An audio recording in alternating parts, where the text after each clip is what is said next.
আজকে দুটি ব্যবসার আইডিয়া দেব, যেখানে যারা বেকার আছেন, যারা উদ্যোক্তা আছেন, পুরাতন ব্যবসাকে কিভাবে আধুনিকে রূপান্তর করে আপনি সফল উদ্যোক্তা হতে পারেন।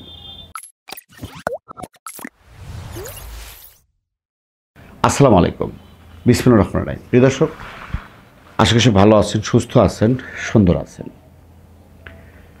আজকে দুটি ব্যবসার আইডিয়া, এটা অনেকেই জানেন, কিন্তু এই ব্যবসাটা একটু আধুনিকভাবে করলে অনেক লাভবান হওয়া যায় এবং অল্প পুঁজিতে। এক নম্বর হচ্ছে, দেখেন, বাড়ি বাড়ি গাভীর দুধ সাপ্লাই। দেখেন, প্রায় যারা শহরে থাকেন তাদের একটা বিশাল সমস্যা একটা ফ্যামিলিতে। আসলে আমরা ইদানিং দেখি কিছু ময়মুরব্বীরা তারা বাড়ি বাড়ি গিয়ে ওই আমাদের যে পুরনো ঠিলা আছে বা কলসি বলি আমরা, সেখানে কিন্তু তারা বাড়ি বাড়ি গিয়ে দিয়ে থাকে। কিন্তু এটাকে আপনি আধুনিক প্রক্রিয়া করতে হবে, কারণ এখন আধুনিক যুগ। আপনারা যারা ইয়ং উদ্যোক্তা আছেন, সেটা আপনার এলাকায় যারা খামারি আছেন তাদের কাছ থেকে ভালো দুধ নিতে হবে। এটা হলো মূল টার্গেট থাকতে হবে। আপনাকে এই ব্যবসা করতে হলে অবশ্যই সততা কিন্তু মেনে চলতে হবে, কারণ ব্যবসা কিন্তু একদিনের না। আপনি ফুলি ভিডিও দেখতে থাকেন, আমি আপনাদের একটু জেড বলার চেষ্টা করতেছি, এবং সেটা কীভাবে প্রক্রিয়াতে, আধুনিক প্রক্রিয়াতে আপনি সরাসরি যারা গাভী আছে, যাদের গ্রাম অঞ্চলে, প্রান্তিক অঞ্চলে, আপনি বেশি না 5টা বা 10টা, আপনার বিজনেসের উপর নির্ভর করবে এটা। সেই গাভীওয়ালার কাছ থেকে, সেই মালিকের কাছ থেকে সকাল এবং বিকেল আপনি দুধ সংগ্রহ করবেন, এবং সেই দুধটা সংগ্রহ করে আপনি সিম্পল যে পলিথিনগুলো আছে বা পলিব্যাগ যেগুলো আছে, এই নর্মাল কিন্তু পলিব্যাগ না, দুধ প্যাকেটিং করার জন্য একটা পলিব্যাগ আছে, সেইটা আপনি 1 লিটার করে, হাফ লিটার করে আপনি পলিপ্যাকে প্যাক করবেন। খামার থেকে সরাসরি নিয়ে, কিন্তু আপনি লেট করবেন না, খামার থেকে সরাসরি করে নিয়ে আপনি প্যাকেটিং করবেন, এবং সেই প্যাকেটটা আপনাকে রাখতে হবে আইস কুলে। আপনি ডিপে রাখেন, আপনি বাসায় একটা ডিপ ফ্রিজ রাখেন, লাগলে 2টা রাখেন, আপনার সেলের উপর নির্ভর করবে। এখন সেটা আপনি আপনার বাসাতে সংরক্ষণ করেন, এবং পরের দিন হোক বা ওই দিনই হোক, আপনি যে গাড়িতে ক্যারি করবেন এটা মাথায় রাখেন। যেমন ধরেন, আমাদের যে আইসক্রিম যে ক্যারি করে, আপনার আইসক্রিমের মতো এরকম একটা গাড়ি আপনাকে তৈরি করে নিতে হবে। সেটা আপনার যদি বেশি প্রোডাকশন হয়, ভ্যান আকারে করতে পারেন, আর যদি আপনার অল্প প্রোডাকশন হয়, আপনি বাইসাইকেলের পিছনে একটা বাক্স করতে পারেন। সেটা নির্ভর করবে আপনার বিজনেসের উপরে। তার মানে আপনি মানুষকে ভালো কিছু খাওয়াবেন। আপনি সে প্যাকেটটাকে হাফ কেজি হোক বা 1 কেজি হোক, আপনি যেমন আইসক্রিমওয়ালারা মার্কেটিং করে, নর্মালে দেখা যায় কিছু আইসক্রিমওয়ালারা কিন্তু ভাই ওই যে বাক্স করে নিয়ে আইসক্রিম বিক্রি করে, সেটা আপনি সাইকেলের পিছে হোক বা ভ্যান আকারে হোক, বড় হলে ভ্যান আকারে, আপনি শুধু বাড়িতে না, আপনি এটা প্রতিটা দোকানে কিন্তু সার্ভিস দিতে পারেন।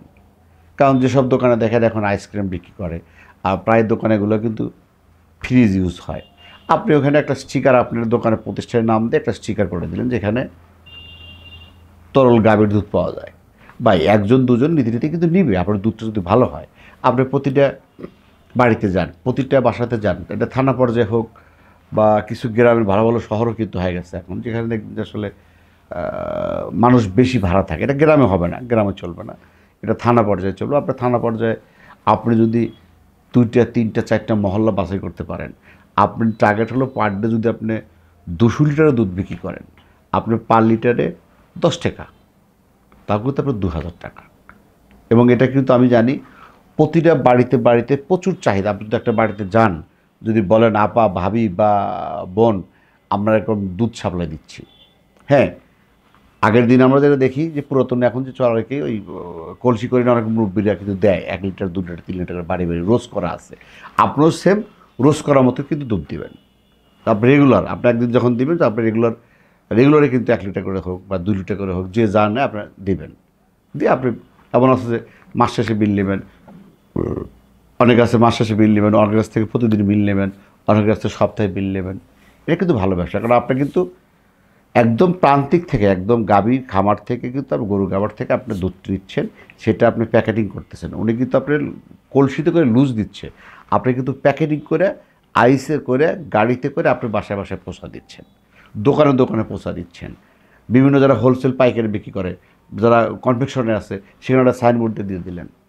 এটা কিন্তু ভালো একটা ব্যবসা। এখানে আপনি পুঁজি দেখেন, আসলে পুঁজি হিসাব করতে গেলে নির্ভর করবে আপনার বিজনেসের উপরে। আমি তো বলছি এটা আপনি যেমন আইসক্রিমওয়ালার সাইকেলের পিছনে কিন্তু বিক্রি করে, আবার আইসক্রিমওয়ালার কিন্তু মাথায় বাক্স নিয়ে বিক্রি করে।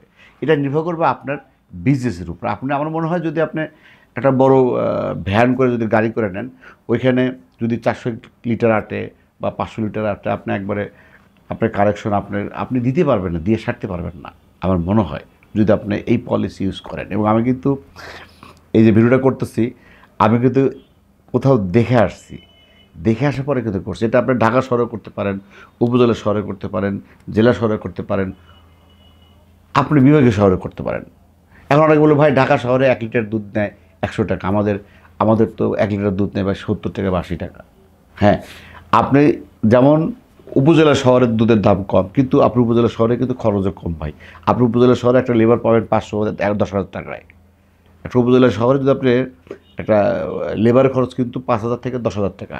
ঢাকা শহরে কিন্তু লেবার খরচ আপনার ভাই 10,000 থেকে 30,000 টাকা। অর্থাৎ ওই লেভেলে আপনি যেভাবে কিনবেন, সিপ করে 5 টাকা 7 টাকা বা 10 টাকা লাভ করে আপনি বিক্রি করবেন। এবং যখন আপনি কন্টিনিউ হয়ে যাবে, এমন আছে যে 200 থেকে 400 লিটার দুধ আপনি দিয়ে ছাড়তে পারবেন না। দর্শক, দুটো ব্যবসার কথা বলছিলাম। আরেকটা ব্যবসা হলো দেখেন এলপিজি সাপ্লাই। এলপিজি বলতে দেখেন এখন প্রায় শহরেই, প্রায় উপজেলায় যেখানে সিএনজি আছে, বেশিরভাগ সাপ্লাইটা কম, যেটা সরকারি সাপ্লাই বাদে এলপিজি কিন্তু প্রায় হোটেল থেকে শুরু করে প্রতিটা বাড়িতে কিন্তু এখন আছে, বাসা বাড়িতে আছে। হ্যাঁ, আপনাকে একটু পরিশ্রম করতে হবে। সেটা হলো যে এখন দেখেন একটা এমন আছে যে কিছু বাসা আছে যারা কিন্তু বাসায় থাকে না, পুরুষ থাকে না, বা এমন সময় ফুরে যায় যে আসলে তখন সে বের হয়ে যে একটা ভ্যান নিয়ে যে নিয়ে আসবে এই টাইমও থাকে না। ওই জন্য কী করতে হবে, এই ব্যবসা করতে হলে আপনাকে জাস্ট একটা মোবাইল নাম্বার কন্টিনিউ অ্যাক্টিভ থাকতে হবে। আপনি প্রতিটা যারা এলপিজি ইউজ করে তাদের কাছে যান, ভাই বা ভাবি বা এই যাদের কাছে প্রতিটা কার্ড দেন, ভাই আপনি যখন ফুরে যায় আপনি ধরুন আমাকে রিং করলেই আমি আপনাকে পৌঁছা দেবো। আপনি জাস্ট একটা অফিস নেন, আপনি বাসায় নেন, যেখানে মানে আপনার একটা স্টকে হয়তো 10 পিস বা 20 পিস মাল থাকলে কিন্তু এনাফ। আপনি এক গাড়ি মাল নিয়ে আসলেন, নিয়ে এসে আপনার গোডাউনে রেখে দিলেন। এর পাশাপাশি আপনি সার্ভিস দিবেন। এলপিজি গ্যাসের যে সিলিন্ডারগুলো আছে বা গ্যাসের যে চুলাগুলো আছে, এগুলো কীভাবে নষ্ট হয়, সমস্যা হয়, সেগুলো সার্ভিস দিবেন। আপনি ফাইন করে যে কোনো বাসায় গেলেন, নাম্বার দিলেন। যদি আপনি এভাবে যদি 15টা 20টা বা 30টা যদি আপনি এভাবে যদি 10টা 15টা বা 20টা বা 30টা যদি আপনার ধরতে পারেন বা রাখতে পারেন, আমার তো মনে হয় একটা ভালো একটা ব্যবসা। এবং এটা কিন্তু করে রানিং। হ্যাঁ, আপনাকে একটু পরিশ্রম হতে হবে। বা যদি একটা হুন্ডা রাখেন, হুন্ডার পিছনে বাইরে নিয়ে দিলেন। এখন লাভটা দেখেন, আপনি এখন একটা এলপিজি গ্যাসের দাম যদি আপনি ধরেন আনুমানিক 1,000 হোক, 1200 হোক বা 1300 হোক, যেটা তার সাথে কী করবেন, আপনি একটা এলপিজি গ্যাসের সাথে 20 টাকা বা 30 টাকা লাভ করলেন। পাশাপাশি লাভটা হলো আপনি যে ডেলিভারি দিচ্ছেন, আপনার ডেলিভারি কষ্ট নেবেন, আপনি তেমনি দেবেন না। কারণ উনি যদি যে বাসায় আপনার দোকান থেকে যে বাসায় বা বাজার থেকে যে বাসায় পৌঁছে দিলে খরচটা, সে তো আপনাকে সে কষ্ট দিবে, কারণ সে তো বাংলা নেবে না। কারণ সে তো একটা ভ্যানে যদি পৌঁছায় দেয় হয়তো 10 টাকা, 10 টাকা নিল, সে 10 টাকা আপনি দেবেন, ভাই আসলে তো ভ্যানে আনতে 10 টাকা লাগতো, 10 টাকা আমাকে দেন। অবশ্যই, কিন্তু প্লাস হলো আপনি এখানে আপনাকে তার গ্যাস এলপিজি ফোনের সাথে সাথে আপনাকে যাইতে হবে। তারপরে আপনাকে সবসময় রেডি থাকবে, সেটা রাত 10টায় হোক, রাত 8টায় হোক বা সকাল ভোর 5টায় হোক। কারণ এমন সময় গ্যাসটা ফুরে যাবে, তখন তো আপনাকে সার্ভিস দিতে হবে। এবং আপনার মনে হয় যদি আপনি উপজেলা শহর থেকে শুরু করে আপনি যদি পুরোপুরি সার্ভিস দিতে পারেন, কিন্তু পার ডে যদি আপনি যদি 30টা যদি বিক্রি করতে পারেন বা 20টাও বিক্রি করতে পারেন, আপনি তো চলতে পারবেন। এবং এটা কিন্তু মহামারী কিন্তু ইনভেস্ট লাগবে না। দর্শক, একটা ছোট্ট একটা ভিডিও ছিল আসলে। পরিশেষে আমরা বিভিন্ন জায়গায় ডাটা কালেকশন আমরা দিয়ে থাকি। দর্শক, আজকের ছোট্ট ভিডিওটা আসলে আপনারা যারা বেকার আছেন, যারা আসলে নতুন উদ্যোক্তা আছেন, তাদের জন্য। পরিশেষে সবাই দীর্ঘ মঙ্গল কামনা করে আজকের মতো শেষ করছি। আল্লাহ হাফেজ।